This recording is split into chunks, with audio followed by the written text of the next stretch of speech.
પ્રજાસત્તાક દિનની પરેડમાં દેશની 31 ઝાંખીઓ જોવા મળશે. જાણો ગુજરાતનો ટેબ્લોમાં શું હશે ખાસ.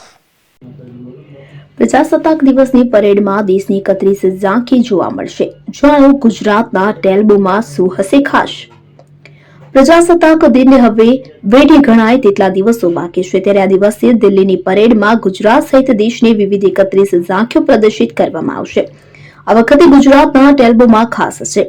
દેશની રાજધાની દિલ્હીમાંથી 3 દિવસ પછી એટલે કે 26મી જાન્યુઆરી રવિવારે પ્રજાસત્તાક દિનની ભવ્ય રીતે ઉજવણી કરવામાં આવશે. દર વર્ષે જેમ આ વર્ષે પણ વિવિધ રાજ્યો અને કેન્દ્ર શાસિત પ્રદેશોમાંથી 31 ઝાંખી કર્તવ્ય પથની શોભા વધારશે. સાંસ્કૃતિક વિવિધતા અને આધુનિક સિદ્ધિઓનું પ્રદર્શન આ ઝાંખીમાં રાજ્યો અને કેન્દ્ર શાસિત પ્રદેશની 16 તેમજ મંત્રાલયો અને વિભાગોની 10 ઝાંખીઓ પણ સામેલ છે. પ્રત્યેક ઝાંખી ભારતની સાંસ્કૃતિક વારસો અને સિદ્ધિઓને પ્રદર્શિત કરે છે. દિલ્હીના કર્તવ્ય પથ પર સાંસ્કૃતિક વિવિધતા અને આધુનિક સિદ્ધિઓનું પ્રદર્શન થશે. લોકો નજીકથી કૃતિઓને નિહાળી શકશે. મંત્રાલયોએ સંરક્ષણ, ગ્રામીણ વિકાસ અને સેમિકન્ડક્ટર્સ જેવી અત્યાધુનિક ટેકનિકોમાં મોટી પ્રગતિને પ્રકાશિત કરી છે. આ વૈશ્વિક મંચ પર ભારતની ઊંચાઈ હાંસલ કરવાની આકાંક્ષાઓને દર્શાવે છે. પ્રજાસત્તાક દિવસની પરેડ પછી ભારત પર્વના ભાગરૂપે લાલ કિલ્લા પર ઝાંખીઓ પ્રદર્શિત કરવામાં આવશે કે જે જાન્યુઆરીના છેલ્લા અઠવાડિયા સુધી ચાલુ રહેશે. પ્રવાસીઓ આ શાનદાર કૃતિઓને નજીકથી નિહાળી શકશે. આ ઝાંખીઓ હશે મુખ્ય આકર્ષણો.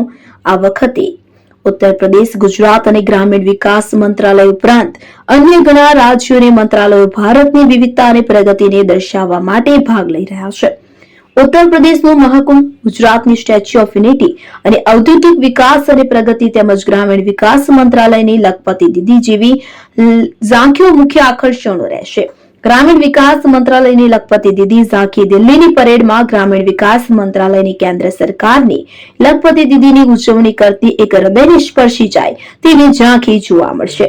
ઝાંખીમાં હસ્તકલા, ડેરી ફાર્મિંગ અને નાના પાયાના ઉદ્યોગો જેવી વિવિધ પ્રવૃત્તિઓ પર ભાર મૂકવામાં આવ્યો છે.